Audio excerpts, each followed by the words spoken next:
आज तुम्हारी माता संकट में है। क्या हुआ माता? बोले आज मैं हार जाऊंगी, तुम मुझे हारने मत देना, जाओ तुम सूर्य भगवान के जो घोड़े हैं उन पे जाकर लिपट जाओ। सारे घोड़ों में तुम काले काले नाग हो, तुम लिपट जाओगे तो घोड़े सफेद से कैसे हो जाएंगे? दिखने में काले हो जाएंगे। अब सारे सांप गए कद्रू के बेटे और जाकर सारे सूर्य भगवान के घोड़ों में लिपट गए। और कद्रू ने विनीता को बुलाया, यहाँ देखो सारे घोड़े काले हैं, तुम शर्त हार गई, अब तुम जीवन भर मेरी गुलामी करो।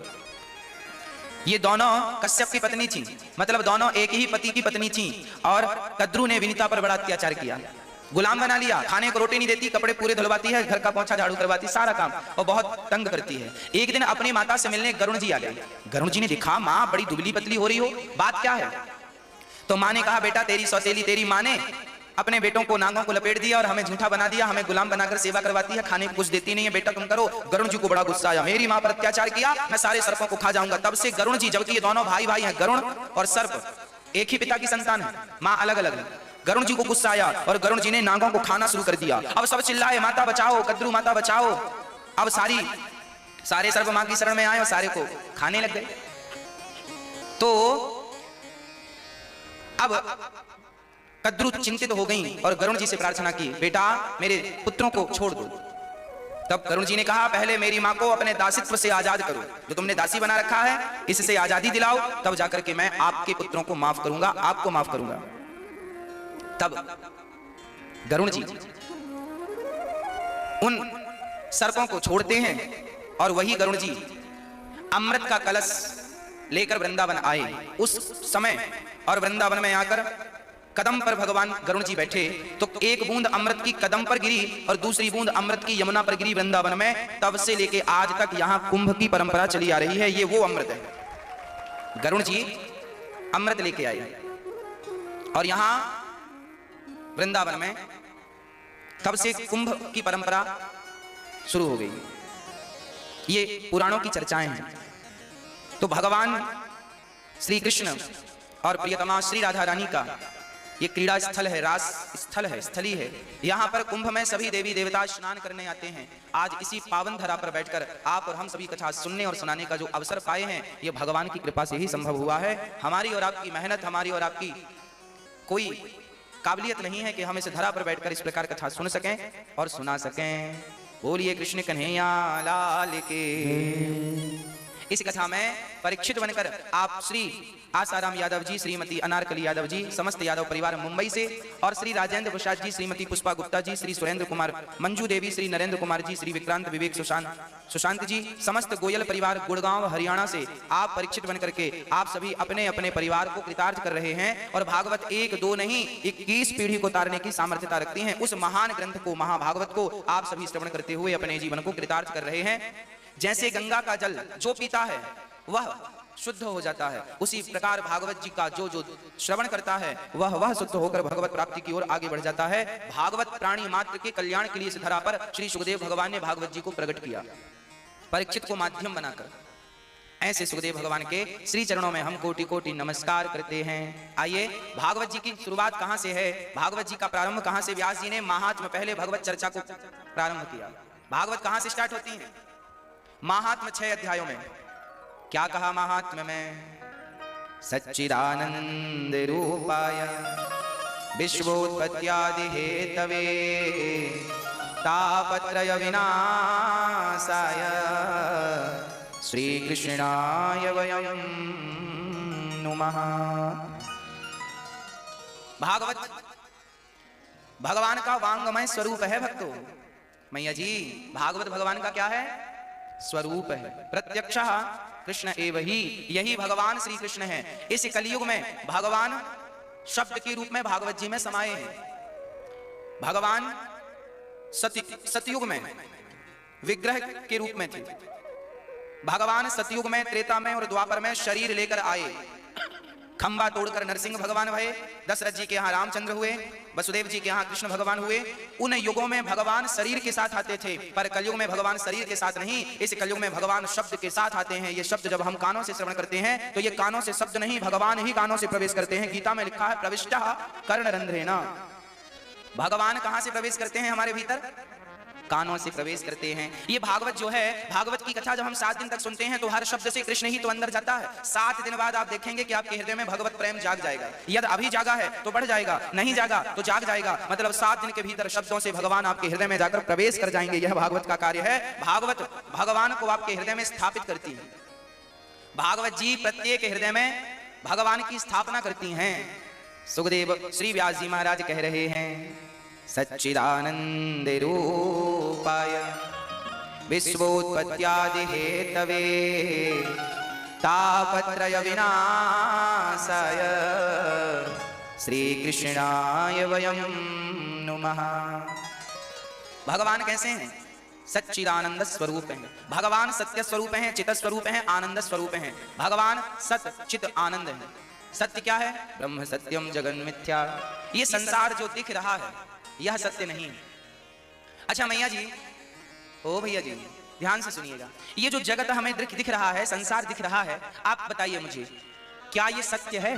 अच्छा, आपको जो दिख रहा है, हम आपको दिख रहे हैं, आप हमें दिख रहे हैं, हम सबको ये संसार दिख रहा है, स्त्री दिख रही है, पुरुष दिख रहा है, बेटा बेटी, घर परिवार, मकान दुकान, नदी तालाब समुद्र पर्वत, सब तो दिख रहा है। अब ये बताइए, जो हमारी आंखों से दिख रहा है, क्या ये सत्य है?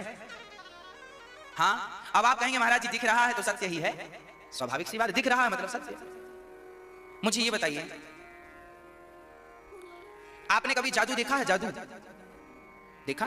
पहले बहुत जादू गांव गांव में दिखाने लोग आते थे, हमने भी देखे। एक जादूगर ने मेरे सामने, मैं उस समय छोटा था, एक जादूगर ने एक बच्चे को जाल में बांध दिया और ऊपर से कपड़ा ढक दिया और 4-6 गांठें लगा दी, कस के लगाना, और बच्चे को उसके भीतर बांध दिया और कपड़ा डाल के, पता नहीं जब उसने कपड़ा हटाया तो जाल तो था, बच्चा नहीं था।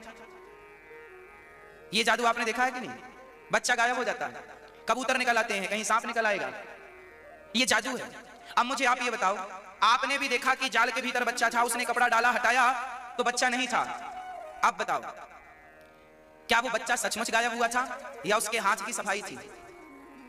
बोलो, क्या था वो? क्या सचमुच गायब हुआ था? बच्चा सचमुच गायब नहीं हुआ, पर दिखा हमें ऐसा, वहां सचमुच कुछ भी, उसने कपड़ा हटाया, टोकरी हटा दी, कुछ भी नहीं। बच्चा था 2 मिनट पहले, अब बच्चा नहीं है। देखो, वो जादूगर इतना बड़ा जादूगर है, बच्चे को गायब कर सकता है। अब बोलो, वो व्यक्ति को गायब कर सकता है और जब उसका जादू पूरा हो जाता है तो वो आपसे 2-2 रुपए मांगता है, भैया जरा दे दो, 2 रुपए दे दो। अब जो व्यक्ति इतना टैलेंटेड है कि वो बच्चे को गायब कर सकता है, वो तो साक्षात भगवान हो गया हमारे और आपके लिए। ये काम तो भगवान करते हैं। पर वो जादूगर से पूछा किसी ने, क्या तूने सचमुच जादू किया? क्या सचमुच बच्चे को गायब किया? बोले महाराज, बच्चे को गायब नहीं किया था, ये तो हमारे हाथ की सफाई है, ये तो हमने सीखा था। अब मुझे आप ये बताना, उसने तो हाथ की सफाई दिखाई, पर आपको सचमुच दिखा कि नहीं कि बच्चा गायब हो गया है, बच्चे से सांप बन गया, बच्चे से कबूतर बन गया? हमें तो दिख रहा है ना, हम तो यही देख रहे हैं कि वहां बच्चा था और अब बच्चा नहीं है। हम ये देख रहे हैं कि वहां था, अब नहीं है, पर सच्चाई कुछ और थी। इसका मतलब ये हुआ कि जादू हम देखते हैं, दिखता हुआ जादू सत्य सा लगता है, पर सत्य होता हुआ भी वो सत्य, सच दिखता हुआ भी वो सत्य, सच दिखता हुआ भी वो सच। जैसे जादू सच दिखता हुआ सच नहीं है, उसी प्रकार ये संसार सच दिखता हुआ भी सच नहीं है भक्तों। इसे सच मानने की गलती ना करना। ये वैसा ही सच है जैसे जादूगर का जादू सच दिखता है, उसी प्रकार ये सच है। संसार सत्य नहीं है। असार खलु संसारो दुख रूपी विमोह का। ये संसार असार है, इसमें कोई सार नहीं है। हाँ, असार है, ये जगत मिथ्या है, ब्रह्म सत्यम। फिर सत्य क्या है? बोले जादूगर अपनी जादू से, हाथ की सफाई से वो सब कर रहा था। जादूगर अपने हाथ की सफाई से सब कर रहा था, उसी प्रकार सबसे बड़ा जादूगर है मेरा कृष्ण, और वही अपने हाथ की सफाई से सब कर रहा है। जो सत्य नहीं है वो भी हमें सत्य जैसा दिखाई पड़ रहा है। सबसे बड़ा जादूगर तो हमारा कृष्ण है। ये संसार जादू की तरह है। हमें लगता है ये सच है, हमें लगता है ये सच है, हमें लगता है ये सच है, हमें लगता है ये सच है। कुछ भी सच नहीं है। फिर सत्य क्या है? शंकर जी ने कहा, उमा कहूँ मैं अनुभव अपना, सत्य हरि भजन जगत सब सपना। ये संसार स्वप्न है। जैसे रात का देखा हुआ स्वप्न सुबह टूट जाता है, आंख खुलते ही रात का सपना टूट जाता है, उसी प्रकार ये दिन का स्वप्न भी जिस दिन आंखें बंद होंगी उस दिन ये भी टूट जाएगा। ना ये सत्य है देखने वाला, दिखने वाला, ना वो सत्य है जो आंख बंद करके रात को देखा था। दोनों ही सपना है। फिर अपना क्या है? बोले अपने तो मेरे तो गिरधर गोपाल दूसरो न कोई। एक भगवान मेरे हैं, एक कृष्ण अपना है, बाकी सब सपना है। सब सपना ही तो है। लगता अपना सा है पर है सपना। इसलिए मेरे तो भगवान, अब आप देख लो आपके कौन।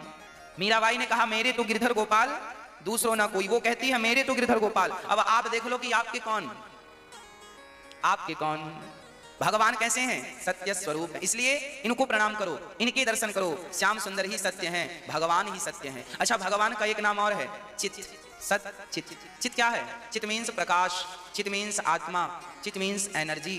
परमात्मा सबके भीतर विद्यमान है। किस रूप में? आत्मा के रूप में।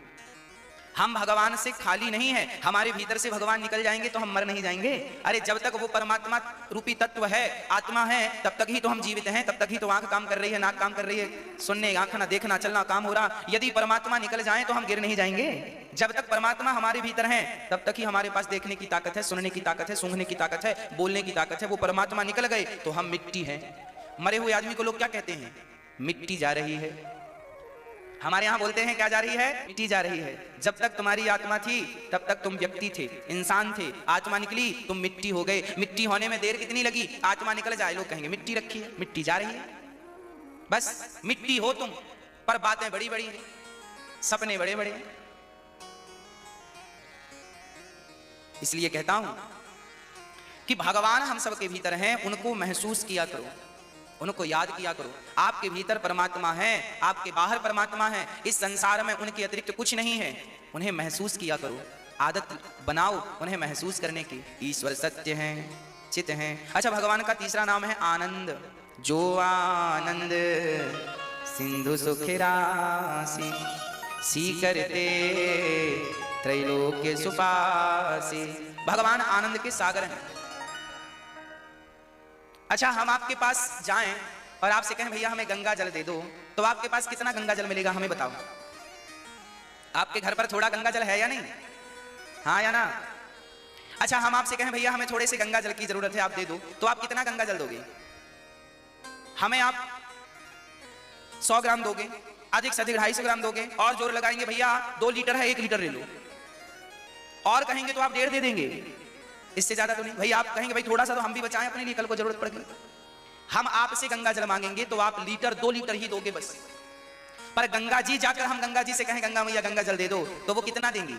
गंगा मैया बोलेंगी बेटा जितनी तेरी सामर्थ्यता है उतना ले ले, मैं तो देने को तैयार हूं। अब तू देख तेरे पास लेने की ताकत कितनी है। याद रखना मेरी माँ, आप गंगा जल ज्यादा से ज्यादा 2 लीटर दे सकते हैं किसी को, पर गंगा जी तो हजारों लीटर दे सकती हैं कोई लेने वाला हो। उसी प्रकार संसार में आप सुख ढूंढते हैं, संसार में आप सुख की कामना करते हैं, संसार में आप आनंद खोजते हैं। स्त्री में आनंद, पुरुष में आनंद, बच्चों में आनंद, पैसों में आनंद। यहां से आनंद कितना मिलेगा? लीटर 2 लीटर मिलेगा। संसार में आनंद आप मांगोगे, सुख ढूंढोगे, कितना मिलेगा? एक स्त्री पुरुष को कितना आनंद दे सकती है? एक पुरुष स्त्री को कितना आनंद दे सकता है? एक बेटा अपनी माँ को कितना आनंद दे सकता है? एक माँ अपने बेटे को कितना आनंद दे सकती है? एक लोभी को पैसा कितना आनंद दे सकता है? और एक सीमित आनंद ही तो मिलेगा। आप अपनी दुकान से 1000 रुपए रोज का कमाओगे, 2000 रोज कमाओगे, 5000 रोज कमाओगे, 50,000 रोज का कमाओगे, चलो इतना ही तो दे सकती है दुकान आपको। आपका बिजनेस इतना ही तो दे सकता है। लाख रुपए दिन देगा और क्या करेगा? 5 लाख रुपए दिन देगा और क्या करेगा? परंतु क्या आप उतने से तृप्त हैं? नहीं मेरी माँ, संसार में आनंद कोई देगा तो कितना देगा? थोड़ा सा देगा। संसार में आनंद रत्ती भर है, सच्चा आनंद तो भगवान के चरणों में है। यदि आनंद को पाना है तो भगवान की शरणागति ग्रहण कर लो। वह आनंद भगवान का नाम ही जो आनंद सिंधु। संसार में आनंद मिलेगा तो बिंदु मात्र मिलेगा, भगवान के यहाँ तो सिंधु है, सागर है, आनंद का सागर है। जितना ले सको ले लो। मीराबाई ने आनंद ले लिया, ऐसा आनंद लिया अमर हो गई। नरसिंह जी ने आनंद ले लिया। अरे देखो ना, श्री हरिदास जी महाराज ने ऐसे आनंद में डूब करके ऐसा प्रेम का मंथन किया कि जैसे दही का मंथन करने से मक्खन प्रकट हो जाता है, श्री हरिदास जी के प्रेम के मंथन से तो स्वयं बिहारी जी प्रकट हो गए। ये है आनंद। संसार में हमें कितना सुख मिलेगा? आप हमें कितना सुख देंगे? हम आपको कितना सुख देंगे? पर हरिदास जी ने बिहारी जी को प्रकट कर दिया। आज तक सदियां बीत गईं, आज तक हम लोग दर्शन कर करके सुख को, आनंद का अनुभव कर रहे हैं। वह भगवान हम सबके लिए बैठे हैं। सच्चा आनंद भगवान में है। इसलिए मैं आपको सही पता बता रहा हूं। इस कुंभ में आपने देखा होगा हर खंबे पे माइक लगा है। कोई गुम गया है तो वहां से अनाउंस हो रहा है, पप्पू के पापा यहां हैं, पप्पू की मम्मी आए। पप्पू के पापा यहां हैं, फलाने पंडाल में पप्पू की मम्मी आए। अनाउंस चल रहा है। जैसे खोए हुए को मिलाने के लिए सरकार ने व्यवस्था की है, अलाउंस हो रहा है, उसी प्रकार भगवान ने हमें भेजा है, जाओ एक अलाउंस तुम करके आओ कि सच्चाई क्या है बता के आओ इन संसार के लोगों को। ये भटक गए हैं। जैसे कुंभ के मेला में कभी स्त्री भटक जाती है तो कभी पुरुष भटक जाता है तो कभी बच्चे खो जाते हैं, तो वहां सरकारी व्यवस्था अनाउंस करती है कि भाई फलाना बच्चा इस कलर का कपड़ा पहना है, यहाँ है, जिसका है आकर ले जाए। उसी प्रकार हम भी भगवान की तरफ से यहाँ आए हैं ये बताने के लिए कि परमात्मा ऐसे हैं, आनंद स्वरूप हैं, संसार में कोई सुख तुम्हें मिलना नहीं है, सच्चे आनंद की तरफ बढ़ो, सच्चे सुख की तरफ बढ़ो, आ जाओ भगवान की शरण में, कर लो अपना कल्याण। ये बताने के लिए भगवान ने हमें इस धरती पर भेजा है। जाओ सबको मार्गदर्शन देकर आओ, सबकी आंखें खोल के आओ। हाँ प्रिय भक्तों, भगवान कल्याणकारी हैं, भगवान सच्चित आनंद स्वरूप हैं, इसलिए भगवान का नाम आनंद है। इसलिए संसार में आनंद ना खोजा करो, भगवान में आनंद है। आंख बंद करो और भगवत चिंतन करो, भगवान का ध्यान करो। भगवान के चिंतन में जो आनंद है, जो सुख है, वो संसार में पूरी जिंदगी गुजार लो, 7 जन्म ले लो, वो आनंद वो सुख तुम्हें मिलने वाला नहीं। इसलिए भगवान को सच्चिदानंद कहते हैं। भगवान का एक नाम है, क्या नाम है? बोलिए सच्चिदानंद भगवान की। सच्चिदानंद का अर्थ है सच्चित आनंद। भगवान सत्य स्वरूप है, चित स्वरूप है, आनंद, तीनों को मिला के हुआ सच्चित आनंद बराबर सच्चिदानंद। अब आगे चलते हैं। विश्वोत्पत्त्यादि हेतवे, भगवान क्या करते हैं? विश्व की उत्पत्ति, पालन और संहार। भगवान ये सारी दुनिया बनाते हैं, इसे व्यवस्थित चलाते हैं और अंत में इसका संहार कर देते हैं। अच्छा, मौत होना जरूरी है या नहीं? आपके हिसाब से क्या है? मृत्यु होनी चाहिए या नहीं होनी चाहिए? बोलो हाँ या ना। नहीं होनी चाहिए कि होनी चाहिए? अच्छा, एक मिनट के लिए विचार करो, यदि मृत्यु ना होती तो कैसा होता? एक कल्पना करके देखो, सोचो, यदि मौत ना होती तो बताओ कैसा होता? फिर आपके दादाजी अभी जिंदा होते, फिर दादाजी के पिताजी भी अभी कहीं बैठे होते, फिर उनके पिताजी भी अभी कहीं कोने पे। फिर विचार करो, आपके घर में पांव रखने की जगह होती यदि कोई मरता ही नहीं तो? बोलो, आपके पिता के पिता के पिता के पिता के और आपकी सास की सास की सास की सब जिंदा होती हैं अभी तक, तो बताओ आपका एक 200 गज का घर है, 500 गज का घर है, क्या उसमें पांव धरने की भी जगह होती? मरते नहीं कोई तो? बोलो कहां होती? ये पूरा संसार लोगों से भर चुका होता यदि मृत्यु ना होती तो। याद रखना मेरी माँ, जैसे आप अपने घर को रोज साफ सुथरा करते हैं, ऐसे मृत्यु हमें साफ करती है, हमारे पापों को समाप्त करती है, एक अवसर देती है हमें सुधरने का, संवरने का। एक बढ़िया बात आज हमने पढ़ी और आज उसमें लिखा था एक ग्रंथ में कि मरने से सब जग डरा, मरने से सब जग डरा, मेरे मन आनंद, कब मरी हूं कब भेंटी हूं पूरन परमानंद। मरने से सब जग डरा, सारी दुनिया मरने से डरती है, पर मेरे मन आनंद। क्यों? बोले कब मरी हूं कब भेंटी हूं पूर्ण परमानंद। बोले वृंदावन आएंगे तब तो बिहारी जी को पाएंगे, उसी प्रकार जब ये शरीर छूटेगा तब तो भगवान की प्राप्ति होगी। इस शरीर से अब थोड़ी होगी, इस शरीर से तो भगवान के लिए रोया जा सकता है, इस शरीर से तो भगवान के लिए तड़पा जा सकता है, और जब भगवान के मिलने का वक्त आएगा तो अपने आप मिलन हो जाएगा, और जब मिलना होगा ये शरीर अपने आप छूट जाएगा। तो परमात्मा से मिलने के दिन को ही मौत कहते हैं, पर सामान्य लोग तो रोते हैं कि फलाना मर गया, लोगों को समझ नहीं है ना। इसलिए याद रखना, मौत भी उत्सव है। इसलिए जब कोई मरता है तो बैंड बजते हैं, ढोल बजते हैं, फिर गाजे बाजे से लोग लेकर जाते हैं, अर्थी के आगे आगे चलता ना बैंड। हाँ जी, क्यों बजते हैं बाजे मरने पर? क्योंकि मृत्यु एक उत्सव है। पर आज अज्ञानता के कारण लोगों ने उत्सव ना मानकर दुख का पहाड़ मान लिया। लोग तो कहते हैं पहाड़ टूट गया दुख का। आज लोग मर जाएं तो लोग मानते हैं कि दुख का पहाड़ टूट गया, जबकि साधु जन, ज्ञानी जन, समझदार मरते हैं तो वो मानते हैं कि ये तो मेरा उत्सव है। ऐसा मरना है। दशरथ जी जब मरे तो वहां गोस्वामी जी लिख रहे हैं, मरते तो सब हैं पर मरना सफल हुआ दशरथ जी का, क्योंकि दशरथ जी राम राम कही राम कही, राम राम कही राम। दशरथ जी राम नाम लेते हुए अपने प्राणों को त्यागते हैं। जिसकी मृत्यु के क्षण भगवान का नाम जिह्वा से निकल जाए, बस उन्हीं का मरना ठीक होता है, उन्हीं का मरना उत्सव बन जाता है। इसलिए हम कहा करते हैं कि किसी भी हाल में जिह्वा पर भगवान का नाम बना रहे और मन सदा बिहारी जी के चरणों में, जगन्नाथ जी के चरणों में लगा रहे। एक पल के लिए आपकी आंखों के सामने सदा बिहारी जी की छवि हो, आपकी आंखों के सामने सदा राधा और कृष्ण हो, राधा और केवल राधा कृष्ण हो, सीताराम हो, लक्ष्मी नारायण हो, बस इन्हीं का दर्शन करना, इन्हीं का दर्शन करना, इन्हीं का दर्शन करना, इनका नाम लेना। अच्छा, आपको ज्यादा पसंद कौन है? राम जी ज्यादा पसंद है आपको कि कृष्ण जी कि नारायण ज्यादा पसंद है? हाँ, डिसाइड करना कठिन है ना भाई। ये तीनों जो है ना, यह एक ही है, इनमें कंफ्यूजन ना हो कभी। हमने तो कंफ्यूजन ना हो इसलिए बात कही। एक बार तुलसीदास जी वृंदावन आए, एक बार तुलसीदास जी वृंदावन आए। अच्छा, तुलसीदास जी किनके पुजारी हैं? तुलसीदास जी किनके पुजारी हैं? राम के। वो तो राम को अपना सब कुछ मानते हैं, सीता माता को सब मानते हैं। एक बार तुलसीदास जी वृंदावन आए तो यहां आकर उन्होंने भगवान कृष्ण को प्रणाम किया, और जैसे ही प्रणाम करने लगे तो पुजारी जी ने कह दिया, तुलसी तुम तो राम के हो, फिर हमारे कृष्ण को काहे प्रणाम कर रहे हो?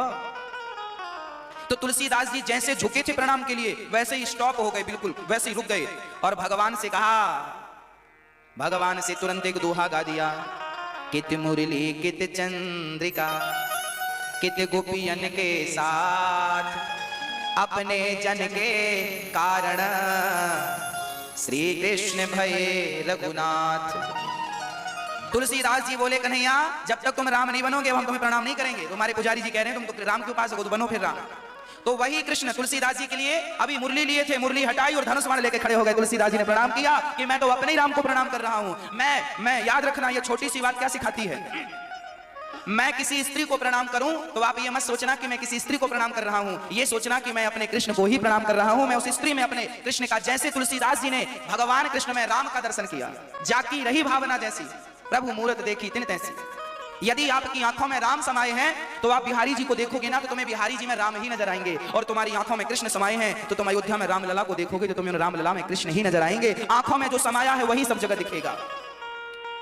लक्ष्मी नारायण समाये हैं तो फिर तुम्हें हर स्त्री में लक्ष्मी नारायण दिखेंगे, हर पुरुष में लक्ष्मी नारायण, फिर तो कण कण में दिखेंगे। गोस्वामी जी ने यही तो लिखा है कि सीए राम मैं सब जग जान, करहूं प्रणाम जोरी जोग पानी। सब में भगवान है, सब में ईश्वर है, इसलिए मेरी मां सब में भगवान जानो। और जिनसे आप प्रेम करते हो, आप राम जी से प्रेम करते हो तो कृष्ण जी का दर्शन करो तो इसी भाव से करो कि ये हमारे राम है। वाह, तुम्हें कृष्ण में भी राम नजर आएंगे। जैसे तुलसीदास जी को कृष्ण में, तुलसी मस्तक तब नवे धनुष बाण लो हाथ। तुलसी जी बोले मैं मस्तक तब झुकाऊंगा जब तुम धनुष बाण लोगे, बंसी निकालो, मुझे धनुष बाण लेके दर्शन दो। दिया भगवान। अरे तुम निष्ठा, जैसे यमुना जी में बहुत सारी नौका है, तुम किसी एक नौका पर बैठ जाओ पार लग जाओगे, उसी प्रकार तुम राम नाम ले लो। कृष्ण राम नाम भी महामंत्र है, कृष्ण नाम भी महामंत्र है, और नारायण भी महामंत्र है, और तुम्हें ओम नमः शिवाय जप रहे हो ये भी महामंत्र है। किसी एक मंत्र को पकड़ लो, नौका पार हो जाएगी, भवसागर से पार लग जाओगे। एक साधे सब सधे। राम और कृष्ण में रत्ती भर अंतर समझने की जरूरत नहीं है। भगवान नारायण ही राम बनकर आए और भगवान नारायण ही दूसरे युग में श्री कृष्ण बनकर के आए। हाँ मैया जी, रत्ती भर अंतर स्वप्न में भी हमें नहीं देखना चाहिए, अंतर नहीं करना चाहिए। ऐसे भगवान जो विश्वोत्पत्ति आदि है, तब विश्व की उत्पत्ति पालन संहार। अब आप बताओ, मौत अच्छी है या नहीं? मृत्यु अच्छी है ना? मृत्यु बढ़िया चीज है। एक सज्जन हमसे बोले, महाराज जी आपको पता है हम जीते क्यों हैं? हमने कहा तुम ही बता दो। उन्होंने कहा हम सब मरने के लिए जी रहे हैं। हमने बात पर विचार किया, हमने कहा पहले विचार कर लें आपकी बात पर। हमने विचार किया तो बात सही लगी, हम जी क्यों रहे हैं, अंत में क्या होगा। हाँ, इसलिए मौत आएगी, उसके पहले भगवान को बुला लो, बिहारी जी को बुला लो, रामलला को बुला लो, भगवान के चरणों में प्रीति हो जाए, श्याम सुंदर के चरणों में, श्री राधा रानी के चरणों में प्रीति हो जाए, और जब प्रीति हो जाएगी तो फिर मरने में भी सुख मिलेगा। तो मरने के पहले प्रीति हो जाए, जल्दी से जल्दी भगवत प्रीति भगवत प्रेम हो जाए हम सबके भीतर। भगवान करते क्या है? तापत्रय विनाशाय। 3 प्रकार के दुख हैं, कौन कौन से? दैहिक दैविक भौतिक तापा, राम राज्य का हू नहीं व्यापा। 3 प्रकार के दुख सबको परेशान करते हैं। कौन कौन से दुख? हाँ, कोई तन दुखी कोई मन दुखी, कोई धन बिन रहते उदास, थोड़े थोड़े सब दुखी, सुखी राम के दास। कोई तन से दुखी है, कोई मन से, कोई धन से, देखो सब दुखी है। दुखिया या संसार में सुखिया मिला ना कोई, सब दुखी हैं, फिर सुखी कौन? बोले जाओ जिस पर भगवत कृपा है, जिस पर जो भगवान को याद कर रहा, जानत हूं अस स्वामी बिसारी, फिर ही तिकाहे ना हो ही दुखारी। बोले भगवान का स्मरण ही सुख है, आपकी होंठों पे भगवान का नाम है, हृदय में भगवान का चिंतन है तो आप सुखी हैं। और भगवान का नाम हृदय से निकल जाए, होंठों से राम का नाम निकल जाए, वही क्षण दुख का क्षण है जब भगवान को हम भूल जाते हैं। भगवान की विस्मृति ही दुख है और भगवान का स्मरण ही सबसे बड़ा। इसलिए सुख चाहते हो तो भगवान का स्मरण बनाए रखो, भगवान को भूलो नहीं, किसी भी हाल में भगवान को मत भूलो, हर क्षण हर पल भगवान का चिंतन हो, एक पल के लिए भी ना भूलें। ऐसे भगवान को हम श्री राधा सहित कृष्ण को नमस्कार करते हैं। श्री कृष्णाय वयम नुमः, श्री कृष्णाय वयम नुमः, ऐसे श्री कृष्ण को हम नमस्कार करते हैं, ऐसे भगवान को हम प्रणाम करते हैं। अब सुखदेव जी भगवान को प्रणाम करते हैं। सुखदेव भगवान का जन्म हुआ, सुखदेव भगवान के बारे में कह रहे हैं, यम प्रव्रजन्तमनुपेतमपेत कृत्यम द्वैपायनो विरह कातरया जुहाव पुत्रेति तन्मयतया तर्वोभिनेदुस् तम सर्वभूत हृदयं मुनिमानतोऽस्मि। सुखदेव भगवान का जन्म हुआ और जन्म लेते ही सुखदेव जी चल पड़े, घर से निकल गए। अच्छा, सुखदेव जी को ना बचपन में वैराग्य हो गया। कहां से वैराग्य? मां के गर्भ से निकले हैं और सीधा सन्यास के लिए निकले। अरे ये सन्यास जन्म लेते ही क्यों? सुखदेव जी से कहा थोड़ा रुक जाओ, शादी विवाह कर लो, फिर सन्यास ले लेना, जल्दी भी क्या है। सुखदेव जी बोले ये दुनिया में जो उलझे पड़े हैं, इन्होंने यही तो सोचा था कि पहले शादी विवाह कर लें फिर निकल जाएंगे भगवान की तरफ। ऐसे उलझे कि फिर सुलझने का अवसर नहीं मिला। ये संसार में एक बार कोई उलझ जाए फिर सुलझ नहीं पाता। इसलिए जितना जल्दी हो सके अपने आप को इस संसार से सुलझा लो। संसार से क्या कर लो? अभी हम क्या हैं? अभी हम उलझे हैं। अब हमें क्या करना है? अपने आप को सुलझाना है। सुखदेव भगवान का जन्म हुआ, पिता ने कहा पुत्रेति तन्मयतया, रुको बेटा, हम तुम्हारा विवाह कर दें फिर चले जाना। सुखदेव जी बोले क्या भरोसा कि विवाह के बाद मेरा मन इनमें लगता है कि नहीं, हो सकता बच्चों में लग जाए, बेटी बेटा में लग जाए, और यही होता है। आपको लगता है अभी हमारी उम्र कितनी? अभी हम 40 साल के हुए हैं, अभी कोई भजन की उम्र है? अरे अभी तो हम 50 साल के हैं, अभी कोई भजन की उम्र है? हाँ, तो जिस दिन मरोगे उसी दिन करोगे क्या? कब है उम्र भजन की? भजन की उम्र कोई निश्चित नहीं है कि लड़कपन है कि जवानी है कि बुढ़ापा है। जब से तुम्हें सत्संग मिल जाए, जब से तुम्हें समझ आ जाए, तब से भगवान में मन लगा लेना, नहीं तो पता नहीं ये संगत तुम्हें फिर कभी मिलती है कि नहीं, पता नहीं। अभी है आंखें तो जी भर के देख लो, अभी जिह्वा है तो कन्हैया से जी भर के बातें कर लो, कल को जी भर के तुम बात कर पाए ना कर पाए। हाँ, गोपियां यही तो कहती हैं, जब श्याम सुंदर छोड़कर चले गए। गोपियां कहती हैं न जी भर के देखा न कुछ बात की, बड़ी आरज़ू थी मुलाकात की। करो अब तो दृष्टि प्रभु करुणा की, बड़ी आरज़ू थी मुलाकात की। वृंदावन आए हो तो बिहारी जी को जी भर के देख लेना, राधा वल्लभ जी को जी भर के देख लेना, पता नहीं इसके बाद कब आना होता है। भर लेना अपने हृदय में, बिहारी जी को भर लेना अपने हृदय में, और बिहारी जी को हृदय में भर के जाना, भर लेना कथा को अपने हृदय में भर के जाना। देख लेना, जितनी बातें करनी है बिहारी जी से कर लेना, जितनी बातें करनी है कर लेना श्याम सुंदर से। पता नहीं ये अवसर फिर कब लौट कर आता है। 12 साल बाद तो ये कुंभ लौटेगा, 12 साल बाद तक हम में से कोई रहता भी है या नहीं, इसकी क्या गारंटी। इसलिए अभी देख पा रहे हो, आश काश तब होगा। हाँ, गोपियां रोती हैं कृष्ण के लिए, भक्त रोता है भगवान के लिए। भक्तों, श्रीधाम ये भागवत जी की जो पावन चर्चा है, सुखदेव भगवान का जन्म हुआ, जन्म लेते ही चले भगवत भक्ति की ओर। उन्होंने देर नहीं लगाई, कल का इंतजार नहीं किया कि बूढ़ा होऊंगा तब भजन करूंगा, जवानी निकल जाएगी तब ना। याद रखना, संसार का हर काम कल पर टाल देना, और आत्म कल्याण करने का काम कल पर ना टालना, क्योंकि कल होगा इसकी गारंटी नहीं। आत्म कल्याण आज कर लो। अच्छा, जो व्यक्ति आत्म कल्याण करने की सोच रहा है वो ज्यादा समझदार है कि जो सोच ही नहीं रहा है, बस हाय हाय करता जा रहा है, वो ज्यादा समझदार है? अरे भाई, समझदार उसे कहते हैं जो अपनी कमाई का कुछ हिस्सा बचा के कल के लिए रखे। पैसा आता गया उड़ाते गए, आता गया उड़ाते गए, इनको समझदार नहीं कहते, इनको एक नंबर का बेवकूफ कहते हैं। इनको बेवकूफ कहते हैं। पैसा आया, लाख रुपए आया, तुमने लाख रुपए उड़ा दिया। 50,000 आए, 50,000 उड़ा दिया। अरे समझदार लोग वो होते हैं जो पैसे को बचाते हैं। पता नहीं कल कैसा समय आ जाए। लॉकडाउन लगा, किसी को पता था लॉकडाउन लगेगा? कल विपत्ति का समय आ जाए तो किसके सामने हाथ फैलाओगे, कहां हाथ पसारोगे? इसलिए दो पैसा कल के लिए बचा के रखने वाले को समझदार कहते हैं। उसी प्रकार आप रोज रोज थोड़ा थोड़ा भजन कर लो। ये थोड़ा थोड़ा भजन जो रोज रोज तुम करोगे यही तुम्हें भवसागर से पार लगाएगा। ये भजन बचा के रखो। यही जैसे विपत्ति के समय में धन काम आता है, उसी प्रकार परलोक जाने के समय, मृत्यु के समय तुम्हारा धर्मानुगो गच्छति जीव एक कहा, मनुष्य का किया हुआ पुण्य उसके काम आता है आखिरी वक्त में। याद रखना इन बातों को। जल बिंदु निपाते ना क्रमशः पूरिते घटा सह हेतु सर्व विद्यानाम धनस्य च धर्मस्य च। कितनी बढ़िया बात है। जैसे जल की एक एक बूंद से जल बिंदु निपाते ना क्रमशः पूरिते घटा, जैसे जल की एक एक बूंद से क्रम से, घट मतलब घड़ा, भर जाता है।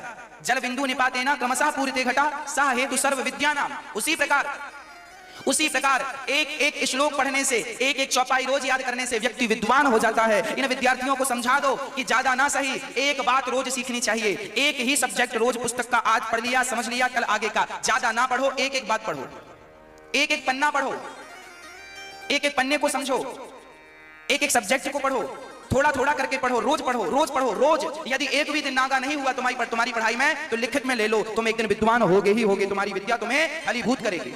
जल बिंदु निपाते ना क्रमशः पूरिते घटा सह हेतु सर्व विद्यानाम धनस्य च। धन के बारे में भी यही ख्याल है। धन भी रोज 2-2 रुपए अपनी कमाई से 1000 रुपए, 500 रुपए, 100 रुपए अलग रख के भूल जाओ। कल विपत्ति, भगवान ना करे कोई विपत्ति पड़ेगी तो कल ये तुम्हारे रोज का जो तुमने संग्रह किया था ये कल विपत्ति के समय में तुम्हारे काम आएगा। भाई बैंक में तुमने जो डाल दिया, तुम्हें तो पता है कि लाख रुपए है, 50,000 रुपए है, तो आपने निकाल लिया, चेक दे दिया, जरूरत पड़ गई सु कर लिया। पर ये जो 100 रुपए तुम रोज बचाओगे ना, ये तुम्हारी विपत्ति पे काम आएगा। भगवान ना करे कोई विपत्ति आए, पर आती है तो पैसा काम आता है। उसी प्रकार जैसे एक एक रुपए बचाने से व्यक्ति धनवान हो जाता है, उसी प्रकार थोड़ा थोड़ा धर्म करने से वह बहुत बड़ा धर्मात्मा हो जाता है। थोड़ा थोड़ा धर्म रोज करने की आदत बनाओ, थोड़ा थोड़ा पढ़ने की रोज आदत बनाओ, और थोड़ा थोड़ा धन संग्रह करने की रोज आदत बनाओ। ज्यादा ना सही 100 रुपए कमाते हो तो 10 रुपए बचा लो, काम आएगा। उड़ाओ मत। जो व्यक्ति जरूरत से ज्यादा पैसा उड़ाता है, भाई घड़े में पानी आपने भरा और 2 बड़े बड़े छेद हैं तो कितना भी भरोगे वो तो निकल जाएगा। छेद है ना, घड़े में छेद नहीं होना चाहिए, तब तो वो भरा रहेगा। आजकल के बच्चे पैसा कमाते कम है, आमदनी ठंडी और खर्चा रुपया है, इसलिए तरक्की नहीं है। आजकल के बच्चों को यह समझ नहीं है, इसलिए फेल हैं। आजकल व्यक्ति की जरूरत ज्यादा बढ़ गई है। आज कमाई, आज हम समाज में देखते हैं कमाई भले ना हो पर आजकल के लोगों को बड़ी सी गाड़ी तो लेना ही है। बड़ी गाड़ी लेके आए हैं, लोन करवा ली, कर्जे से उठा लिए, पर समाज को दिखाना है हमारे पास भी गाड़ी है, कर्जे से गाड़ी उठा ली। भले वो बैंक 4 महीने बाद उठा के गाड़ी ले जाए, चलो दो। अरे भैया क्यों नहीं समझते? देखा देखी दिखावे में क्यों जीते हो, क्यों रहते हो? जितनी तुम्हारी कमाई है। आज लोगों को जीवन जीना नहीं आया मेरी माँ। यदि जीवन जीने के सही ढंग आ जाए तो आज व्यक्ति दुखी नहीं है। कमाई आपकी जितनी है उतने में संतोष नहीं है ना। जबरदस्ती लोन ले लेके आप कर्जीले हो जाते हैं, जबरदस्ती टेंशन पालते हैं। गाड़ी की जरूरत नहीं थी फिर भी गाड़ी ले ली।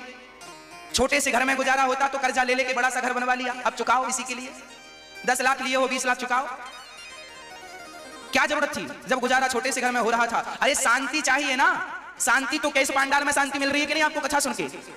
हाँ या ना?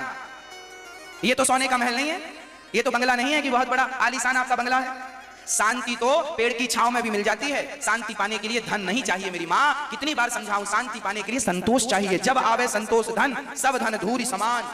गौधन, गजधन, बाजधन और रतन धन खान। कह दो इन बच्चों से अपने जरूरत से ज्यादा खर्चे ना करें, नहीं तो इनका भविष्य खतरे में चला जाएगा। जरूरत से ज्यादा अमृत भी नुकसानदायक है। अति सर्वत्र वर्जयेत्, अति ना हो, नहीं तो अति होगी सो इति हो जाएगी। हाँ, अति कभी मत करना बंदे, इति तेरी हो जाएगी। बिन पंखों के पक्षी जैसी गति तेरी हो जाएगी। जैसे बिना पंखों का पक्षी क्या अस्तित्व है उसका? हाँ, अति सुंदर थी सीता मैया जिसके कारण हरण हुआ, अति अभिमानी था वो रावण जिसके कारण मरण हुआ। अति अति ना करना बंदे, इति तेरी हो जाएगी, बिन पंखों के पक्षी जैसी गति तेरी हो जाएगी। अति कहीं ना हो, नहीं फिर इति। सुखदेव भगवान कहते हैं हमें संसार में मन नहीं लगाना, हमें तो भगवान में मन लगाना है, और चले गए। ऐसे सुखदेव भगवान को प्रणाम करते हैं, है ना प्रिय भक्तों। सुखदेव भगवान के बाद बद्री स्वयं सभी साधु, सभी सौनक आदि ऋषि बैठे हैं नैमिषारण्य में, जहां सूत जी का आगमन हुआ। सूत जी को देखते ही सब खड़े हो गए और सूत जी ने सबको बैठने को कहा, ऊंची आसन पर बिठाया सूत जी को। सभी ने उनका वंदन किया, स्वागत किया। सारे ऋषियों ने, सौनक आदि ऋषियों ने प्रश्न किया, महाराज भक्ति ज्ञान विराग आपको विवेको वर्धते, महान माया मोह निराश्च वैष्णवै क्रियते कथम। आप हमें ऐसी कथा सुनाओ जिससे भक्ति बढ़े, ज्ञान बढ़े, वैराग्य बढ़े। ऐसी कथा सुनाओ जिससे कल्याण हो जाए हम सबका। हम सबका क्या हो? कल्याण हो जाए। क्यों कल्याण चाहते हैं? इह घोरे कलौ प्रायो जीवश्चा सुरताम गतः। आज व्यक्ति आसुरी वृत्ति का हो गया है, नाना प्रकार के क्लेशों से, क्रांताओं से, दुखों से घिरा हुआ है। उसके कल्याण के लिए क्या चाहिए? बोले कृष्ण प्राप्ति कर्म शाश्वत साधनम तद्वदाधुना। ऐसी कोई कथा सुना दो, ऐसी कोई बात कह दो जिससे हमें कृष्ण की प्राप्ति हो जाए। याद रखना मेरी माँ, जीवन में शांति तब तक नहीं है जब तक भगवत प्राप्ति ना हो जाए। इसलिए मैं आपसे कहता हूं, इसलिए हम आपसे कहते हैं कि कृष्ण की प्राप्ति कल नहीं, आज ही कर लो। भगवान में मन कल नहीं, आज ही लगा लो। भगवान कुछ देखिए, भगवान में भजन, भगवान में मन लगाने से कोई नुकसान नहीं है। हम ये नहीं कहते तुम दिन रात उल्टा लटके रहो, राम राम जपते रहो ना। हम ये कहते हैं काम करते हुए भगवान को याद करते रहो, काम ना छोड़ो। गीता में भगवान ने स्पष्ट कहा है, कर्मण्येवाधिकारस्ते, कर्म करते हुए मुझे भज, तब मैं तेरा कल्याण करूंगा। काम छोड़ के भजेगा तो कल्याण नहीं होगा। कर्म करता हुआ जो मुझे भजता है उसको मैं मिल जाता हूं। और जब तुम्हारी उम्र हो जाए, सारी जिम्मेदारियां छूट जाएं, घर परिवार की जिम्मेदारियां, तो फिर अंत में भगवान ने कह दिया, सर्वधर्मान परित्यज्य माम एकम शरणं व्रज अहं त्वा सर्व पापेभ्यो मोक्षयिष्यामि मा शुचः। आओ, जब सारी जिम्मेदारियों से निवृत्त हो जाओ, तब फिर सारे कर्मों को छोड़ करके फिर भगवान की तरफ पूर्ण रूप से बढ़ जाओ। अभी 10 की स्पीड में बढ़ो, जब संसार की जिम्मेदारियां पूरी हो जाएं तो 100 की स्पीड में दौड़कर भगवान के चरणों में चले जाना। सीधी बात यह, अभी 10 की रफ्तार में तो चलो भगवान की तरफ कम से कम। हाँ, अब देखिए ये जो भागवत है, सूत जी कहते हैं ये भागवत देवताओं को भी बड़ी दुर्लभ है। अच्छा, हाँ, कैसी दुर्लभ है? सुनो। एक बार शुकताल में कथा चल रही थी, सुखदेव भगवान राजा परीक्षित को कथा सुना रहे थे। उसी क्षण देवराज इंद्र अमृत का कलश लेकर आए और अमृत लेकर आकर बोले, महाराज ये स्वर्ग का अमृत राजा परीक्षित को पिला दो ताकि इनकी मृत्यु ना हो, 7 दिन में मरने का श्राप लगा है, और ये भागवतामृत आप हमें पिला दो। सुखदेव जी बहुत हंसे, क्वा सुधा क्वा कथा लोके क्वा कांचा क्वा मणिर महान। कहां कांच का टुकड़ा, कहां मणि? आपके स्वर्ग का अमृत है कांच का टुकड़ा, और हमारी कथा है मणि। कांच का टुकड़ा लेकर अपनी मणि भला कौन देगा? इसे समझदार तो नहीं कहेंगे। हम अदला बदली एवं विनिमय जाते, अदला बदली वहां होती है जब वस्तु बराबरी की हो। आपके स्वर्ग देखिए, स्वर्ग का अमृत भी भागवता अमृत के सामने फीका है। स्वर्ग के अमृत से भागवत की कोई तुलना नहीं है। कैसे और क्यों? क्योंकि स्वर्ग का अमृत कोई पी ले तो अमर तो हो जाएगा, स्वर्ग तो मिल जाएगा, परंतु उसे भगवान नहीं मिलेंगे। जबकि भागवतामृत कोई पी ले तो स्वर्ग नहीं, सीधा गौलोक धाम को प्राप्त करता है, सीधा भगवान को। स्वयं जो भागवत सुनता है उसको लेने स्वयं भगवान आते हैं, पार्षदगण आते हैं। पार्षदगण और भगवान इनमें कोई विशेष अंतर नहीं है। जब धुंधकारी की मुक्ति हुई भागवत सुनकर, तो धुंधकारी को लेने कौन आया? पार्षदगण आए।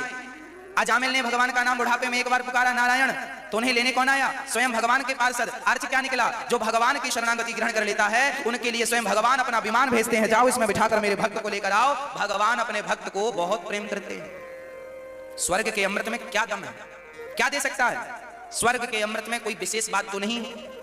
भागवतामृत स्वर्ग के अमृत से कई गुना ज्यादा श्रेष्ठ है, इसलिए भागवत की महिमा अत्यधिक है। देवता भी भागवत सुनने को तरसते हैं। याद रखियो मेरी माँ, देवता भी भागवत सुनने के लिए अमृत लेकर आए, बोले हमें कथा सुना दो। सुखदेव जी बोले तुम प्रेमी बनकर आते तो सुना देते, तुम तो सौदागर बन के आए हो, तुम्हें नहीं सुनाएंगे।